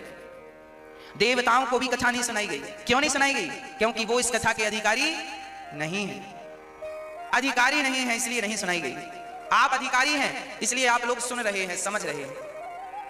शायद विधाता ने आपको अधिकारी समझा है, अधिकारी समझा है, इसलिए तो आपको कथा सुनने का अवसर भगवान ने दिया है। भागवत प्राणी मात्र का कल्याण करने वाली है। राजा परीक्षित ने सुना, 7 दिन में उनका उद्धार हो गया। धुंधकारी ने सुना, 7 दिन में उनका उद्धार हो गया। जिनकी मुक्ति कैसे भी करके नहीं हो सकती थी, उनकी मुक्ति भागवत से हो गई। भागवत तो सबको मुक्त करने वाली है, सबको मुक्त करने वाली। कई लोग हमसे ये कहते हैं, महाराज जी भागवत ने हमारे पूर्वजों को मुक्त कर दिया, हमें पता कैसे लगेगा? हम दावे से कहते हैं कि आपके पूर्वजों की यदि मुक्ति नहीं हुई है तो भागवत से मुक्ति होगी। और आपके पूर्वज, आपके पिता या आपकी माता या आपके दादा खुद आपके सामने आकर स्वप्न में कहेंगे, बेटा, स्वप्न में कहेंगे या किसी भी प्रकार कहेंगे कि बेटा भागवत तुमने सुनी है, मेरा उद्धार हो गया, मैं जा रहा हूं। आपके पूर्वज स्वयं आपसे कहेंगे, तब विश्वास कर लेना। मेरे सामने ये 1 और 2 प्रमाण नहीं है, हजारों प्रमाण ऐसे हैं। लोग हमसे बताते हैं कि हमने अपने पूर्वजों की उद्धार के लिए, गति के लिए भागवत की पोथी बिछाई थी और 7 दिन बाद हमें हमारे पूर्वजों की सदगति होते हुए हमने अनुभव किया। कोई स्वप्न में देखा, कोई प्रत्यक्ष रूप से। एक सज्जन ने तो हमसे कहा, महाराज जी हमने उन्होंने भागवत कराई थी अपनी बेटी के लिए। उनकी बेटी इस दुनिया में नहीं रही तो उनकी आत्म शांति के लिए उन्होंने बेटी के लिए भागवत जी कराई। तो उन्होंने देखा कि 4थे दिन की कथा में जब वो सुन रही थी, सामने बैठे जैसे आप सुन रहे हैं, तो उन्होंने देखा कि व्यास गद्दी के पास ही बैठकर उनकी बेटी उनको दिखी, एक झलक दिखी और अंतर्धान हो गई। क्योंकि जो लोग मर जाते हैं ना, वो हवा प्रधान होती है, शरीर तो छूट जाता है, सूक्ष्म शरीर होता है। पर चूंकि आप हैं, भागवत जी को लगता है कि कहीं आपको ये ना लगे कि हमने भागवत सुनी, हमारे पूर्वजों का उद्धार हुआ कि नहीं, इसलिए भागवत स्वयं पूर्वजों से कहती है, जाओ अपने लोगों को दर्शन दे के आओ, ताकि इनका विश्वास भागवत जी के प्रति और बढ़े, हमारे प्रति इनका विश्वास बढ़े, नहीं तो संदेह हो जाएगा, संदेह की गुंजाइश ना रह जाए। कितनी ऐसी बातें हैं। किसी गया श्राद्ध सतेनापि मुक्तिर में ना भविष्यति। यदि आपके पूर्वजों की किसी कारण गया श्राद्ध से भी मुक्ति नहीं भई, पिंडदान से मुक्ति नहीं भई, तो भागवत तो ये माने वह पाप गतस्तु सर्वदा सदा दुराचार रता विमार्ग गाहा क्रोधाग्नि दग्धः कुटिलाश्च कामिना सप्ताह यज्ञेन कलौ पुनन्ति ते। कितना भी बड़ा पापी और पापी से बड़ा पापी क्यों ना हो, पर भागवत जी तो उसका उद्धार कर देती हैं। ये भागवत जी की बात है। मैं भगवान कहते हैं नमे भक्त्या प्रणश्यति, भगवान कहते हैं कि मेरे भक्त का कभी पतन नहीं होता। यदि आपके पूर्वजों ने कभी भगवान की भक्ति नहीं की और आपने यदि उनके निमित्त एक पोथी बिठाल दी, तो उस प्रभाव से उनकी सदगति हो जाएगी। ये भागवत जी 21 पीढ़ी तारने का ठेका यूं ही नहीं लेते। 21 पीढ़ी को तारने की सामर्थ्यता भागवत जी के अंदर है। 7 पीढ़ी पहले की, 7 पीढ़ी आपके मातृ पक्ष की और 7 पीढ़ी आने वाली, टोटल 7 की 21 पीढ़ी तारने की सामर्थ्यता भागवत जी में। आने वाली 21 पीढ़ी और पिछली 7 और आपके मां पक्ष की 7। इसलिए भागवत प्रमाण से है। कोई ऐसा नहीं है कि लिख दिया गया, किसी ने यूं ही लिख दिया, हमने यूं ही ना। ये प्रत्यक्ष भगवान है मेरी मां। जैसे प्रहलाद ने कहा कि इस खंबे पर भगवान है, तो हिरण्यकश्यप ने प्रहार करके देखा कि नहीं, ट्राई प्रमाण मांगा ना। प्रहलाद ने कहा भगवान है, उन्हें तो दिख रहे थे। हिरण्यकश्यप ने तलवार मारी और खंबा टूटा, तो नरसिंह भगवान निकले। क्यों निकले? इसलिए निकले कि यदि नहीं निकलूंगा तो मेरे भक्त की बात झूठी पड़ जाएगी, भक्त की बात झूठी ना हो, इसलिए भगवान प्रकट हो गए। भागवत की बात झूठी ना हो, इसलिए भागवत जी आपके पूर्वजों को तार देती हैं, कहीं भागवत जी झूठी ना हो जाए। इसलिए भक्त को भगवान कभी झूठा नहीं होने देते। भागवत जी प्राणी मात्र का कल्याण करने वाली हैं। इसलिए अभी 11 मार्च से फिर भागवत जी की पोथी बैठेंगी। हर बार 108 पोथी बैठती हैं। आप भी 108 अष्टोत्तर में पोथी में अपना नाम लिखा सकते हैं। ये सुविधा इसलिए है ताकि आप किसी कारणवश आपकी पूर्वजों की सदगति ना हुई हो, तो इस भागवत जी से उनकी सदगति हो जाए। हाँ, हम तो चाहते हैं सबकी सदगति हो, सबका कल्याण हो। हमारा सनातन धर्म विश्व का कल्याण हो, ये जयकारा लगाता है। हम सबका कल्याण चाहते हैं। हम तो शमशान में जाकर भी भागवत जी का पाठ कर लेते हैं, शमशान में जाकर भी भागवत जी सुना देते हैं, ताकि भूत प्रेत जो वहां पर है, किसी कारणवश उनके बच्चों ने नहीं कराया, तो भागवत का एक शब्द यदि चींटी के कान में पड़ गया तो उसका भी उद्धार कर देगा। ये भागवत जी का प्रमाण है। शमशान में यदि भागवत जी हो जाए तो यहाँ जितने भूत प्रेत यदि भटक रहे हैं, किसी ना किसी योनि में उनका उद्धार नहीं हुआ, तो उनका उद्धार भागवत जी से हो जाता है। ये भागवत जी है। ये धुंधकारी का उद्धार हो गया, प्रेत बना घूमता था। परीक्षित जैसे राजाओं का उद्धार हो गया। अरे भाई, और तो सब ठीक है, एक बार भक्ति महारानी दुखी पड़ गई, ज्ञान वैराग्य मूर्छित हो गए। नारद जी आए, अरे भक्ति क्या हुआ, आप उदास क्यों हैं? महाराज क्या बताएं, इस कलयुग में हमारे दोनों बच्चे बुढ़े हो गए, ज्ञान वैराग्य मूर्छा में पड़े हैं। इनकी मूर्छा कैसे टूटेगी, हमारा दुख कैसे दूर होगा? हम तो फिर भी युवा हो गई, जवान हो गई, पर हमारे बच्चे बुढ़े के बुढ़े रह गए। नारद जी बोले अब क्या करें? तब आकाशवाणी हुई। पहले तो गीता वेद वेदांत घोषिष्य गीता पाठित मुहुर्मुहु गीता वेद पुराण सब सुनाए नारद जी ने, पर उन्हें मूर्छा दूर नहीं भई। तब नारद जी ने सूर्य भगवान, आकाशवाणी हुई कि भागवत सुनाओ इन लोगों को। समझिएगा, भक्ति, ज्ञान और वैराग्य तीनों जब दुखी थे तो इन तीनों को नारद जी ने हरिद्वार में सनकादियों से भागवत करवाई। श्रोता बन के नारद जी बैठे, हजारों संतों की भीड़ आई और वहां पर जब भागवत प्रारंभ हुई तो भागवत की महिमा सुनते ही भक्ति ज्ञान वैराग्य का दुख दूर हो गया। ये वो भागवत है जो स्वयं भक्ति ज्ञान वैराग्य का दुख दूर करने की ताकत रखती है। भागवत जी सबके दुख को दूर करने की ताकत रखती है। ये वो भागवत है जिनको सुनकर हजारों लोगों का हृदय परिवर्तित हो गया। ये वो भागवत है जो सुन ले 7 दिन बड़े भाव से, तो मैं गारंटी लेता हूं, स्टाम्प पर लिखकर दे सकता हूं कि कोई जो भगवान को कभी नहीं मानता था, नास्तिक से महानास्तिक व्यक्ति भी यदि भागवत में 7 दिन बैठ जाए, 7 दिन बाद वो आस्तिक ना हो जाए तो आप जो सजा दोगे मंजूर हो जाएगी। आपका बेटा बिगड़ा है, महा बिगड़ा है, कुसंग में पड़ चुका है, बहुत बिगड़ गया है मेरी माँ, मैं गारंटी लेता हूं आपके बेटे की, आपके पति की, आपके पड़ोसी की, वो लोगों की जो बिल्कुल रास्ते से भटक गए हैं, गलत मार्ग अपना चुके हैं, 7 दिन उन्हें मेरे सामने बिठा दो, 7 दिन में वो बदल ना जाए, उन्हें सुधार कर मैं आपको वापस ना कर दूं, तो आप कहना ये ताकत भागवत जी की है, ये शक्ति भागवत जी की है। ले आओ दुनिया के महान कुसंगियों को मेरे सामने, ले आओ दुनिया के महान बिगड़े लोगों को मेरे सामने। 7 दिन में, मात्र मुझे 7 दिन का ये ऑपरेशन मात्र 7 दिन का है। 7 दिन में आपके अंदर का सारा ज्ञान निकालकर भगवत कृपा से केवल प्रेम का प्रकाश होगा, भक्ति का प्रकाश होगा और आपका हृदय परिवर्तित हो चुका होगा, आपको पता ही नहीं लगेगा। यह भागवत का दावा है। हम बोलते हैं आपसे, अपने बच्चों को सुनवाया करो कथा उनको ही सुननी चाहिए जो रास्ता भटक चुके हैं, रास्ता भटक गए हैं, उनको तो बहुत जरूरत है भाई। दवाई की जरूरत उन्हें ज्यादा है जो बीमार पड़े हैं, जो बीमार नहीं है उन्हें दवाई की जरूरत क्या है। आप लोग सुन रहे हैं तो आपका भगवत प्रेम बढ़ेगा, भगवत भक्ति बढ़ेगी, और जो लोग बिल्कुल नास्तिक थे, रास्ता भटक चुके थे, उन्हें तो नई ऊर्जा मिल जाएगी, नया रास्ता मिल जाएगा, जीने की नई आशा मिलेगी। कितने लोग हैं मेरी माँ, कितने ऐसे लोग हैं, ऐसी मेरी माएँ हैं, बहनें हैं, बच्चे हैं, ऐसे लोग हैं जो कहते हैं हम मरने जा रहे थे, आत्महत्या का प्लान था, पर टीवी पर साधना चैनल पर उन्होंने भागवत सुन ली, 1 मिनट की सुनी तो 1 घंटे सुन ली, फिर 1 घंटे की सुनी तो 3 घंटे और फिर 7 दिन सुनी, आत्महत्या करने का प्लान चेंज हो गया। हजारों लोग ऐसे हैं मेरे भारत में जो मरने का मन बना चुके थे, पर भागवत ने उन सबको बदल दिया और आज वो अच्छा जीवन जी रहे हैं। ये चमत्कार, ये प्रभाव भागवत जी का, ये शक्ति व्यक्ति की नहीं है, ये शक्ति भागवत जी की। हजारों लोग भक्ति के पथ पर आ चुके हैं, अग्रसर हो चुके हैं, हजारों लोगों को जीवन बदल चुके हैं इस कथा से। इसलिए इस कलिकाल में और कोई दूसरा सहारा नहीं है, केवल भागवत जी ही हम सबका सहारा है, क्योंकि भागवत ही भगवान है। जब तक भागवत नहीं सुनोगे, याद रखना मेरी माँ, बिहारी जी के दर्शन आपने 1000 बार किए होंगे, पर भागवत जी सुनने के बाद जब आप बिहारी जी का दर्शन करोगे ना, तो 1000 बार आपने वो दर्शन किए हैं अपने से, उन दर्शन का आनंद और भागवत सुनने के बाद जो दर्शन होगा उसका आनंद ही कुछ और होगा। विश्वास ना हो तो करके देख लेना। भागवत भगवान के चरणों में प्रीति बढ़ाती है। भगवान को कौन जानता है? यदि भगवान की कथाएं, राम की कथा ना हो तो राम का परिचय कौन देगा? कृष्ण की कथा ना हो तो कृष्ण का परिचय कौन देगा? एक्चुअली भागवत तो भगवान कृष्ण का परिचय है।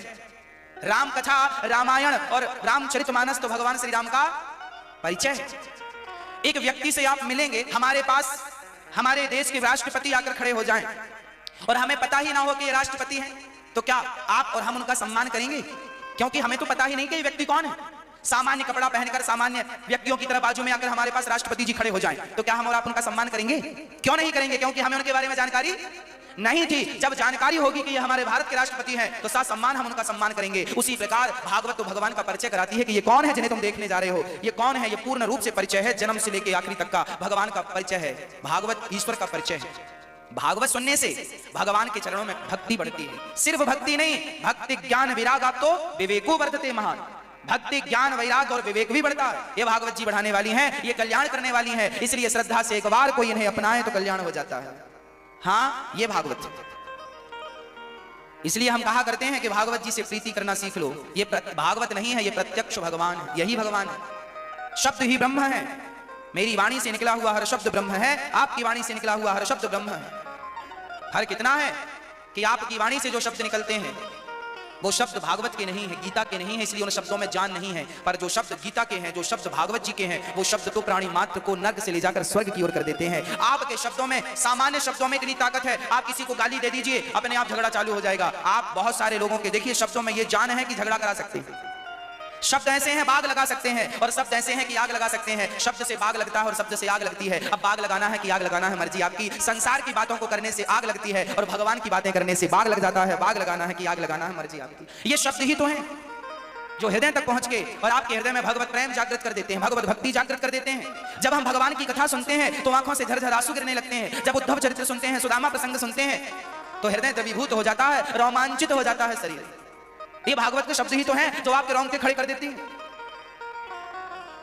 हाँ प्रिय भक्तों, भक्ति महारानी का दुख दूर हो गया। नारद जी कथा सुनवाए, सनकादियों ने कथा सुनाई और भक्ति महारानी को सनकादियों ने केवल महिमा सुनाई। सदा सेव्या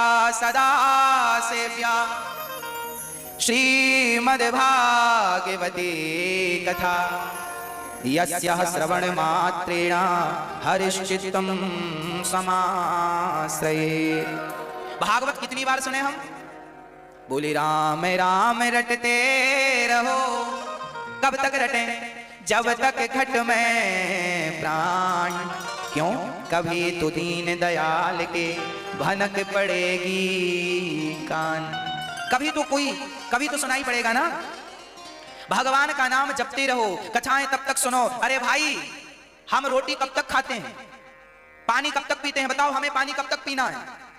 बोलो मेरी माँ, बोलो।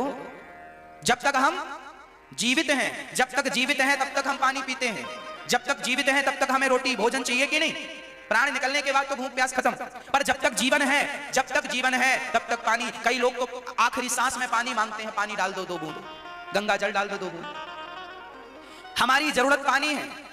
जैसे आखिरी श्वास तक पानी की आवश्यकता है, भोजन की आवश्यकता है, उसी प्रकार आखिरी श्वास तक भगवान की कथा और भगवान का नाम हमें सुनना चाहिए, भगवान का नाम जपना चाहिए। यह नाम कल्याणकारी है।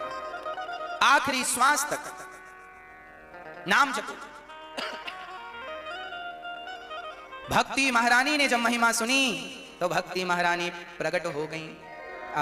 कहां से?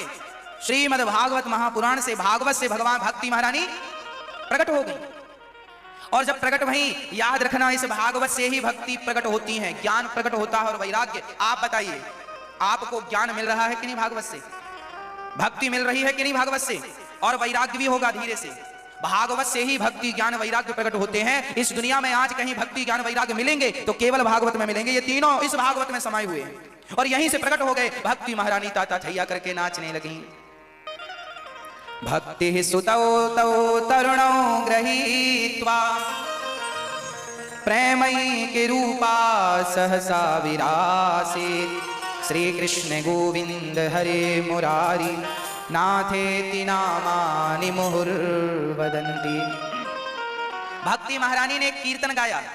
भक्ति महारानी ने कहा, श्री कृष्ण गोविंद हरे मुरारी, हे नाथ नारायण वासुदेव। श्री कृष्ण गोविंद हरे मुरारी, हे नाथ नारायण वासुदेव। एक बार जोर से गाइए, श्री कृष्ण गोविंद हरे मुरारी, हे नाथ नारायण वासुदेव। ये कीर्तन भक्ति महारानी को बड़ा प्रिय है। ये कीर्तन भक्ति महारानी को ही नहीं, भगवान को भी बड़ा प्रिय लगता है। इसलिए कहता हूं, आप भी ये कीर्तन काम करते रहा करो और प्रेम से भगवत नाम, भगवत कीर्तन करते रहा करो। कीर्तन कभी ना छूटे। सदा भगवान का नाम, सदा भगवान का कीर्तन हम सभी गाते रहें, कीर्तन करते रहें, है ना। आइए जरा हम भी भगवान का कीर्तन करते हैं, भगवान का नाम जपते हैं। भगवान का जब हम भजन करें तो भगवान में पूर्ण रूप से हम भगवान में खो जाएं, है ना। ऐसा ही हम सभी को भजन करना चाहिए। हमने तो आपको जगा दिया है, अब आप सो मत जाना। अभी जगाया है, अब आपको सोना नहीं है। के हृदय में जाकर बैठ जाओ। भक्ति सबके हृदय में जाकर बैठ गई। अद्भुत चर्चा है। पश्चात नारद जी को एक संदेह हुआ। नारद जी ने कहा, प्रभु, कोई पापी व्यक्ति कथा सुन के तर जाए तो आश्चर्य नहीं, कोई पुण्यात्मा व्यक्ति कथा सुनकर तर जाए तो आश्चर्य नहीं, जिसने जीवन भर पाप किया है, क्या ऐसा व्यक्ति भागवत से तरेगा? बोले, हाँ, कितना भी बड़ा पापी क्यों ना हो,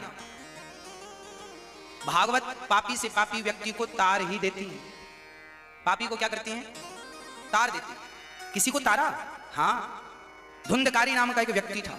आत्मदेव जी नाम के पंडित जी थे, उनकी संतान नहीं थी। बड़े ताने सुन सुन के लोगों के घर से निकल गए जंगल में मरने के लिए। महात्मा जी मिले। महात्मा जी ने पूछा, कथम रोदसी विप्रत्वम काते चिंता बलियसी बदत्वम सत्वरम मह्यम स्वस्थ दुःखस्य कारणम। बदत्वम, भगवान क्या हुआ, रोते क्यों हैं? तब उन्होंने कहा, महाराज हमारे धिक जीवितम प्रजाहीनम धिग्रहम च प्रजा बिना।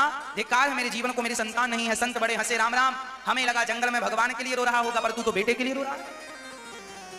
क्यों? रोना एक ही प्रकार का है, पर अर्थ दो हैं एक ही रोने के। भाई कोई कैसे भी रोए, पर आंसू तो आंखों से ही निकलने हैं। अब कोई बेटे के लिए रोए या कोई भगवान के लिए रोए।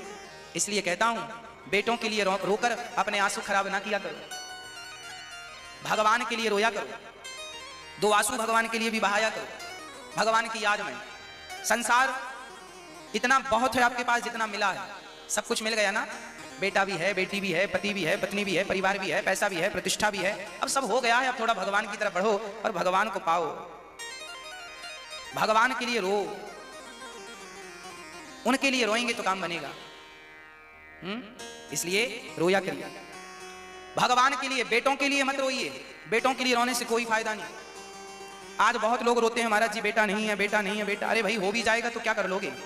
बेटा बेटी काम नहीं देने वाले। बेटा बेटी तो आजकल भाग जाते हैं अमेरिका, हम तो वहीं रहेंगे, वहीं जॉब करेंगे, अपनी फैमिली को वहीं रखेंगे। माता पिता बेचारे बुढ़ापे में अकेले भूखे प्यासे तड़प तड़प कर मर जाते हैं। बेटों का इंतजार करते हैं। बहुत सारे बच्चे तो ऐसे हैं, माँ की चिता पे आग लगाने भी वक्त पे नहीं आ पाते। काम करने गए हैं, पैसा कमाने गए हैं, पता नहीं क्या करेंगे पैसों का। माँ के लिए समय नहीं था, बाप के लिए समय नहीं था, ऐसे पैसे का करोगे क्या? क्यों भाग रहे हो भाई इतना पैसों के पीछे? क्या करोगे जोड़कर संपत्ति? शांति तुम्हें मिल नहीं रही है, पैसों को करोगे क्या? पैसे भी व्यक्ति इसलिए कमाता है ना, थोड़ा शांति मिले, पर आजकल पैसों में शांति कहाँ है? शांति सेवा में है सबसे। आप याद रखना मेरी माँ, आपके पास 1 लाख रुपए हो, आपके बैग में, आपके झोले में, आपके झोले में 1 लाख रुपए हैं, तो आपके पास 1 लाख रुपए हैं। इसमें जितनी खुशी है आपको, उसमें से आप 100 रुपए का किसी को भोजन करा दोगे। 1 लाख रुपए में से जब आप किसी भूखे को भोजन कराओगे, तो भोजन कराने में जो सुख आपको मिलेगा, वो सुख आपको लाख रुपए जेब में रखने से नहीं मिलेगा। 100 रुपए का भोजन किसी को पेट भर करा दोगे, उसमें ज्यादा सुख है। उससे आपको संतुष्टि मिलती है कि चलो हमारा पैसा हम किसी के काम आ सके। पैसे पकड़ने में सुख नहीं है, पैसे को धर्म से जोड़ने में सुख है। इसलिए जैसे भी हो, धन को धर्म से जोड़ने का प्रयास कीजिए। आज का व्यक्ति सुखी क्यों नहीं है? आज के व्यक्ति को शांति क्यों नहीं है? क्योंकि उसके पास पैसा है तो जाकर शराब खरीद लाता है, उसके पास पैसा है तो मांस खरीद लाता है, मांस खाता है, शराब पीता है। जो व्यक्ति अपने धन से मांस और मुर्गी खरीदेगा और पैसे से धन से शराब खरीदेगा, इस व्यक्ति को जीवन में कभी शांति मिलेगी? इसने अपने धन को अधर्म से जोड़ा है, इसने अपने धन का दुरुपयोग किया है, इसलिए ये शांति को प्राप्त नहीं करेगा। और 100 रुपए आप किसी भूखे को भोजन करा देंगे तो आपको दिन भर शांति मिलेगी। वाह, आज हमने किसी प्रकार से अपने धन को धर्म से जोड़। ये धर्म है, यही धर्म है, इससे बड़ा कोई धर्म नहीं होता। इसलिए धन को किससे जोड़ना है? धन को धर्म से जोड़ना है। धन, याद रखना मेरी मां, धन से शांति कम, अशांति ज्यादा बढ़ती है। धन का स्वभाव है, जितना धन आएगा उतना लोभ बढ़ेगा। धन का स्वभाव यही है, जितना वो आता है उतना लोभ बढ़ाता है। और धन आता है तो केवल लोभ नहीं बढ़ाता, धन आता है तो अहंकार को भी लेकर आता है। धन अकेला कभी नहीं आता, धन आएगा तो लोभ को संग लेके आएगा। धन आता है तो लोभ और अहंकार, ये दो तो उसके बेस्ट फ्रेंड हैं। धन के दोस्त कौन? लोभ और अहंकार। धन बोला चलो आज राम सिंह के घर चलते हैं, धन बोला चलो आज राम सिंह के घर चलते हैं, तो लोभ बोला क्यों? हमें तो राम सिंह ने बुलाया नहीं। अरे धन बोला तो हमारे साथ चलो। जैसे दुल्हा के संग बाराती बहुत सारे आ जाते हैं, है ना, उसी प्रकार धन तो लोभ अपने साथ लाता है और साथ में फिर अहंकार। अहंकार है, धन बोला हमारे संग चलो, जहां हम वहां तुम, वहीं मिल करेंगे। तो धन आया जब आपके पास, तो साथ में लोभ आया। आपके पास 1 लाख रुपए आएंगे तो अपने आप 2 लाख की इच्छा अपने आप जागेगी। 2 आ जाते, 2 आएगा तो 4 की जागेगी। 1 करोड़ आ जाए तो 2 करोड़ की इच्छा अपने आप जाग जाएगी। लोभ जाग रहा है, हाँ या ना? बोलो हाँ या ना? धन हमेशा लोभ लेकर आता है। और जब लोभ बढ़ेगा, जब आपके घर में धन बढ़ेगा, तो एक चीज और बढ़ेगी, फिर अपने आप छाती फैला कैसे चलेंगे? ए साहब हमारे पास तो सब है, हमें जानते नहीं हम कौन है, VIP लोग हैं हम, हमें नहीं जानते। धन आएगा तो अकड़ आएगी, अहंकार आएगा। और जब अहंकार आएगा तो वो अहंकार आपका नाश कर देगा। और जब आपका पूरा नाश हो जाएगा तो तीनों बोलेंगे अब चलो उसके घर से। धन भी जाएगा, अहंकार भी जाएगा, लोभ भी चला जाएगा, फिर बचेगा क्या? जाओ तीनों। धन याद रखना, जो व्यक्ति अपने धन का दुरुपयोग करता है उसके घर में तीनों आते हैं, पर जो व्यक्ति धन को पाकर धर्म से जुड़ा रहता है तो उसके जीवन में अहंकार उसका बाल भी बांका नहीं कर सकता। जो व्यक्ति धन को धर्म से जोड़ता है, जो व्यक्ति अपने आप को भगवान से जोड़कर, जो व्यक्ति भगवान को भूल जाते हैं ना, ये धन उसी को मजा चखाता है, रोड में लाकर खड़ा कर देता है। और जो भगवान में जुड़े रहते हैं, धन से धर्म करते रहते हैं, भगवान की ओर बढ़ते हैं, उनका धन दिन दूना रात चौगुना बढ़ता ही जाता है, उनके नाश की कोई संभावना नहीं। रावण जैसे दिग्गजों का नाश हो गया अहंकार के कारण। रावण के पास धन था, सोने की लंका थी तो धन था। अच्छा, रावण के पास धन था तो फिर रावण को लोभ आया, सीता और मिल जाती। क्या मिल जाती? धनी व्यक्ति धन पाता है तो स्त्रियों की तरफ भागता है। धन अक्सर, मैं सबकी बातें नहीं कर रहा हूं, अधिकाधिक लोगों की बात करता हूं। धन, यदि आपके अंदर धर्म नहीं है, आप आध्यात्म से नहीं जुड़े, तो आपका धर्म सीधा आपको सुरा और सुंदरी से जोड़ देगा। यदि आप आध्यात्म से जुड़े हैं तो फिर आपका धन आपको भागवत से, सत्संग से, कीर्तन और भजन से, सेवा से जोड़ेगा। और आप कीर्तन भजन सेवा से नहीं जुड़े, आध्यात्म नहीं है आपके भीतर, भगवत भक्ति प्रेम नहीं है, तो अपने आप आपका धन सुरा और सुंदरी, रावण का धन उसको कहां से जोड़ता है? सीता को पकड़ के ले आते हैं, चोरी कर लेते हैं। नहीं मिलती है, यदि मन माने ढंग से तो उठा लेते हैं। रावण गया, लोभ आया, सीता को उठाकर ले आया। और जब सीता माता को लाया तो फिर अहंकार आया ना, अभी नहीं, अभी अशोक वाटिका में रखा है। और जब किसी ने बोला कि ये सीता राम की पत्नी है, रावण तुम सीता को लौटा दो, वो राम भगवान है, तुम्हारा नाश कर देंगे, तो रावण क्या बोला? अरे हमें जानता नहीं, हम तो खुद इंद्र को पराजित कर चुके हैं, बस सोने की लंका हमारी है, हमारे पास वैभव की कमी नहीं है, और हमारे पास तो बहुत सैनिक हैं, हमारी सेना, हमारे पास योद्धा है, हम बहुत बलवान हैं। लो, पहले धन आया तो फिर लोभ आया, सीता को चुराया, और लोभ आया तो अहंकार भी आ गया। राम को कुछ समझता ही नहीं था, रावण अहंकारी था, वो अपने आप की भगवान माने बैठा। और जब अहंकार आया तो रावण को राम ने नहीं मारा मेरी मां, रावण को उसके अहंकार ने मार डाला है। रावण को हनुमान जी ने समझ। हनुमान जी कौन है? रावण के गुरु शंकर जी हैं, और हनुमान जी रुद्र अवतार हैं, 11वें रुद्र हैं। हनुमान जी गुरु हैं, हनुमान जी गए हैं, रावण मैं उस राम का दास हूं जिस राम की तुमने सीता माता को चुराया है, मेरी मां है सीता, और तुमने गलत किया। एक काम करो, अभी अपने साथ सीता मां को आगे करके ले जाओ, राम के चरणों में पहुंचाओ, तुम लेट जाओ, राम तुम्हें क्षमा कर देंगे। रावण का गुरु बोल रहे हैं हनुमान जी पर, रावण अपने गुरु की पूंछ में आग लगवा रहा है। ये देखो उसकी बुद्धि भ्रष्ट हो गई, अपने गुरु की पूंछ में आग लगवाता है। क्या रावण जानता नहीं था कि ये हनुमान जी कौन है? रावण त्रिकालज्ञ था, रावण को यारा गहरा नत्थु खैरा नहीं था, रावण बड़ा ज्ञानी था वेद पुराण का। रावण क्या जानता नहीं था कि ये शंकर जी के अवतार हनुमान जी हैं? सब जानता था रावण, परंतु मेरी मां, आंखों में जब अहंकार का पर्दा पड़ता है ना तो व्यक्ति अंधा हो जाता है। ये जो अहंकार है इसे हल्के में मत लेना, ये अंधा कर देता है। रावण जैसा ज्ञानी अंधे हो गए, रावण अंधा हो गया। किस लिए अंधा हो गया? अहंकार ने अंधा कर दिया है। और किसने अंधा किया है? रावण ने देवताओं को जीत लिया, याद रखना, रावण ने देवताओं को जीत लिया, पाताल को जीत लिया, नागलोक को जीत लिया, सारे दिग्गज राजाओं को जीत लिया, पर अपने अंदर के काम वासना को ना जीत सका, जिसके कारण उसका सर्वनाश हो गया। जब धन आता है तो लोभ और अहंकार आता है, और अहंकार आएगा तो सर्वनाश हो जाएगा। इसलिए आपके घर में धन आवे तो सावधान, भगवान की तरफ तुरंत भाग जाओ सारा पैसा लेके। हे भगवान, ये जो आपने पैसा दिया है, धन दिया है, इससे अहंकार और लोभ ना आए। हे प्रभु, आपके चरणों में ये समर्पित है, प्रभु मैं आपका हूं, मुझे बचाइएगा। आप जब कोई सामान खरीदते हैं, आप आटे की रोटी बनाते हैं तो आटे को भी छलनी से चालते हैं, चोकर निकालकर अलग रखते हैं। आटे को साफ करते हैं तब माताएं रोटी बनाती हैं। मेरी माँ, चोकर निकालकर अलग रखिए, वो रोटी में व्यवधान पैदा करेगा। उसी प्रकार जब धन आवे तो धर्म करिए, क्योंकि वो धर्म ही आपकी रक्षा करेगा। धर्म नहीं किया तो वो लेकर डूब जाएगा आपको। वही धन, रावण का धन ही उसके नाश का कारण बन गया। रावण का अहंकार उसके नाश का कारण बना, रावण का लोभ उसके नाश का कारण बना, रावण की वासना उसके नाश का कारण बनी। ये इतिहास के पन्नों में दर्ज है। अपने आप को इन चीजों से बचा लेना, नहीं वही हाल होगा जो रावण का हुआ। और याद रखना मेरी मां, राम का साथ दिया बंदर भालुओं ने, राम का साथ दिया बंदर भालुओं ने, तो राम का साथ देने से, राम धर्म की मूर्ति है, रामो विग्रहवान धर्मः, राम प्रत्यक्ष धर्म की प्रतिमूर्ति है। बंदर भालुओं ने जब राम का साथ दिया तो बंदर भालू बलवान हो गए, और रावण का साथ कुंभकर्ण और मेघनाथ ने दिया तो वो भी, उनकी शक्तियां भी कमजोर पड़ती चली गई। उनकी शक्ति, लो हमने नाम लिया राम जी की सेना का, राम जी की सेना हाजिर है। ये इसी कथा का प्रभाव है। देखो मेरी मां, राम जी की सेना में बंदर भालू थे, चूंकि वो बंदर भालू साथ किसका दे रहे थे? जोर से बोलो, राम का। और मेघनाथ कुंभकर्ण जैसे, याद रखना, कुंभकर्ण से लड़ना सबके बस की बात नहीं थी, और मेघनाथ को पराजित करना तो राम के बस की भी बात। 12 वर्ष नींद नारी जो त्यागेगा, इसके अलावा युद्ध करेगा सो वह मारा जावेगा। इसी के सत पर है वह जीवित मेघनाथ बलवान। सुन लीजिए स्वामी गुप्त कथा का ज्ञान, ये विभीषण समझा रहे हैं। ये मेघनाद कैसा है? 12 वर्ष तक जिस व्यक्ति ने नींद का और नारी का त्याग किया होगा, जिसने 12 साल तक नारी का टच ना किया हो, स्पर्श ना किया हो, मन से भी ना सोचा हो नारी के बारे में, ऐसा पुरुष